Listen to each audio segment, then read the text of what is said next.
የእግዚአብሔር ሰላም ይብዛላችሁ። የመፍትሄ ለትውልድ የዩቲዩብ አገልግሎት የምትከታተሉ ለማታውቁኝ ካሳሁን እባላለሁኝ። ሰላም ናችሁ? እኔ ደህና ነኝ። ዛሬም የእግዚአብሔርን ቃል ባጭሩ አካፍላችኋለሁ። ዛሬ አብረን የምናየው የመጽሐፍ ቅዱስ ክፍል ሁለተኛ ዜና ምዕራፍ 20 ከቁጥር 1 እስከ 31 ድረስ ያለውን ነው። በየዘመኑ የሰው ልጆች ከሚገጥማቸው ችግር የተነሳ ከሚደርስባቸው መከራ የተነሳ መፍትሄ ያጣሉ፣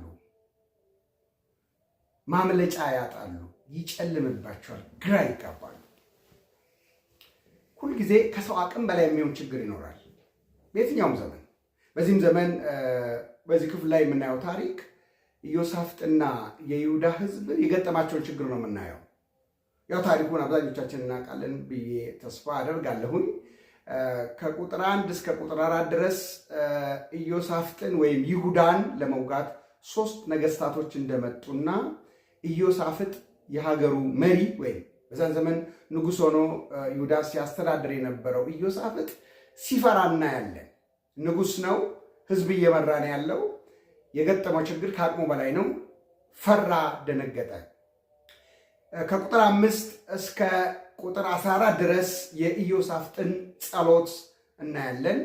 ከቁጥር 15 እስከ 19 ድረስ ደግሞ ባለው ክፍል ላይ የእግዚአብሔርን አስደናቂ ምላሽ እናያለን። ከቁጥር 20 እስከ ቁጥር 31 ድረስ ደግሞ እነ ኢዮሳፍጥ ወይም ደግሞ ይሁዳ ያገኘችውን እጅግ በጣም ስውር የሆነ በእግዚአብሔር ዘንድ ብቻ የተሰራን ድል እናያለን። ርዕሱን የወሰድኩት ከምዕራፍ 2 ቁጥር 20 ቁጥር 12 ላይ ቁጥር 12 ላይ አምላካችን ሆይ አንተ አትፈርድባቸውምን? ይህን የመጣብንን ታላቅ ወገን እንቃወም ዘንድ አንችልም፣ የምናደርገውንም አናውቅም ይልና ነገር ግን ዓይኖቻችን ወደ አንተ ናቸው ይላል ኢዮሳፍጥ ወደ እግዚአብሔር እየጸለየ።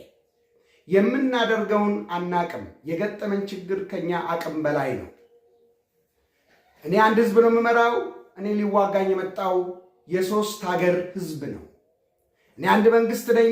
እኔ ሊዋጋኝ የመጣው 3 መንግስት ነው፣ 3 ጦር ነው። ይሄ ከኔ አቅም በላይ ነው። እኔ ምን ማድረግ እንዳለብኝ አላውቅም። አንተ ግን የምታደርገውን ስለምታውቅ ዓይኖቻችን ወደ አንተ ናቸው ሲለው እግዚአብሔርን እናያለን። ኢዮሳፍጥ እነዚህን 3 ነገስታቶች መዋጋት እንደማይችል ገብቶታል፣ ማሸነፍ እንደማይችል ገብቶታል። እነዚህ ነገስታቶች ደግሞ የመጡት ተዋግቶ ለማሸነፍ ብቻ ሳይሆን ይሁዳ የምትባለውን ሀገር ለማስወገድ ነው፣ ወይም ህዝቡን ከዛ ምድር ላይ ለመውሰድ ነበር፣ ለመማረክ ነበር፣ ለማባረር ነበር የመጡት። ይሄ ኢዮሳፍጥን ብቻ ሳይሆን ህዝቡን ያስደነገጠ ወቅት ነበረ። ህዝቡም ፈርቶ እንደነበረ ከታሪኩ ላይ አብረን እናያለን።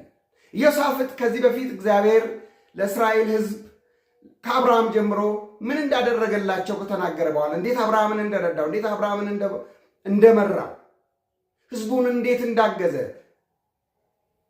እሱን እያስታወሰ ይሄንን ያደረግከው እግዚአብሔር ዛሬም በዙፋን ላይ አለህ፣ የፈቀድከውንና የወደድከውን ከማድረግ አትከለከልም እያለ የእግዚአብሔርን አስደናቂ ችሎታ እያስታወሰ ለህዝቡ ያደረገውን ነገር እያሰበ ሲጸልይ እናያለን። ይሄ የሚገርም የጸሎት ስታይል ነው። ይሄ በጣም የሚገርም የጸሎት አይነት ነው። እግዚአብሔር ከዚህ በፊት ለህዝቡ ያደረገውን ነገር እያሰቡ መጸለይ እግዚአብሔር ጸሎት እንዲሰማ ከፍተኛ የሆነ አስተዋጽኦ አለው። ኢዮሳፍጥ እንደዛ ነው ያደረገው። ከዛ በኋላ ቅድም እንዳልኳችሁ ከቁጥር 14 እስከ ቁጥር 19 ድረስ እግዚአብሔር ጸሎቱን እንደሰማ ምን ማድረግ እንዳለባቸው ሲያሳያቸው እናያለን። ይሄ ጦርነት የእናንተ አይደለም፣ ይሄ ውጊያ የእናንተ አይደለም፣ እኔ እዋጋዋለሁ፣ ጦርነቱ የኔ ነው። የእናንተ ድርሻ በፊቴ ዝም ብሎ መቆም ነው። ሳትናወጡ፣ ሳትጨነቁ፣ ሳትናወጡ መቆም ነው። እግዚአብሔር ያላቸውን ኢዮሳፍጥ ከህዝቡ ጋር ይህንን አደረጉ። እግዚአብሔርም ድብቅ ጦር አስነሳ። ጠላቶቻቸውን ባልጠበቁት መንገድ ድል ሲያደርግላቸው እናያለን። 3ቱም ነገስታቶች ወይም 3ቱም ጦር እርስ በርሱ ነው የተጠፋፋው። እግዚአብሔር ለሕዝቡ ሲዋጋ እንዴት እንደሚዋጋ አታውቁም። ከሰዎች አእምሮ በላይ ነው። ሰዎች ከጠበቁት ውጭ እግዚአብሔር ይሰራል። 3ቱ ነገሥታቶች እርስ በርስ ተጨራረሱ። እግዚአብሔር ተዋጋላቸው። እግዚአብሔር ኢዮሳፍጥን አሳረፈ። በዘፍጥረት ምዕራፍ 21 ላይ ሳራ አብርሃምን በመከረችው ምክር አብርሃም መስማማት ስለነበረበት አጋርና ልጇን ከቤት አባሮ ወይም ከቤት አስወጥቶ ወደ ምድረ በዳ ሸኛቸው። የሚያስፈልጋቸው ነገር በሙሉ ሰጥቷቸው፣ ውሃ ሰጥቷቸው፣ የሚያስፈልገው ነገር ከሰጠ በኋላ ወደ ምድረ በዳ ሸኛቸው። እስማኤል ሲስቅ አይታ፣ እስማኤል በልጄ ላይ አሾፈ ብላ ማለት ነው። ይሄ ሰው ከልጄ ጋር መውረስ የለበትም አስወጣልኝ አለች። አብርሃም ምርጫ የለውም፣ አስወጣው። አጋር ከልጇ ጋር በቤርሳቤ ምድረ በዳ እያለች ውሃው አለቀ። ውሃ የምታገኝበት ሌላ መፍትሄ አልነበረም። ሌላ መንገድ አልታያትም። የነበረው ውሃ አለቀ። ሌላ ውሃ ለማግኘት አልቻለችም። ስለዚህ ተጨነቀች። እያየች መሞት ስለሌለበት ልጇን ጥላ ልትሸሽ ስትል እግዚአብሔር ከሰማይ የልጁን ጩኸት ሰማ። በዚህ ጭንቅ ሰዓት፣ በዚህ በምጥ ሰዓት እግዚአብሔር በሰማይ ሆኖ ሰማት።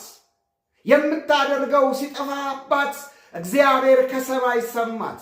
ሁሉን ማድረግ የሚችል እግዚአብሔር አየ፣ ችግሯን አየ። በምድረ በዳ የቱ ጋ ውሃ እንዳለ አሳያት። ውሃውን ቀርታ ለልጇ ስታጠጣ እናያለን። ከዛ ክፍል ላይ ግራ በተጋባችበት ሰዓት፣ ልጇን በሞት ልታጣ በደረሰችበት ሰዓት፣ በጭንቅ ሰዓት፣ በምጥ ሰዓት፣ ግራ በተጋባችበት ሰዓት እግዚአብሔር በምድረ በዳ መፍትሄን አዘጋጀ። እግዚአብሔር በምድረ በዳ መፍትሄ ያዘጋጃል። ምድረ በዳ ምንም ለሰው ምንም መፍትሄ በሌለበት ቦታ ላይ እግዚአብሔር መፍትሄ አለው። እግዚአብሔር የሌለን ነገር እንዳለ አድርጎ የሚጠራ ነው። ለሙታን ሕይወት የሚሰጥ ነው እግዚአብሔር ቃል እንደሚለው። በምድረ በዳ ውሃ አይታሰብም። አጋርም የተጨነቀችው ለዚህ ነው፣ ያልተለመደ ነው። እግዚአብሔር ግን በምድረ በዳም መፍትሄ አለው፣ ምንጭ አለው። ክብር ለእግዚአብሔር ይሆን። እግዚአብሔርም ዛሬ ባለንበት ምድረ በዳ ውስጥ ሆነን የሚለንን እናድርግ። የሚያደርገውን ታዩታላችሁ። የሚያደርገውን ያውቃል እግዚአብሔር። ያልጠበቃችሁትን ነገር ያደርጋል። ድብቅ ጦር ያስነሳል። በምድረ በዳ ውሃን ያመነጫል። ክብር ለጌታ ይሁን።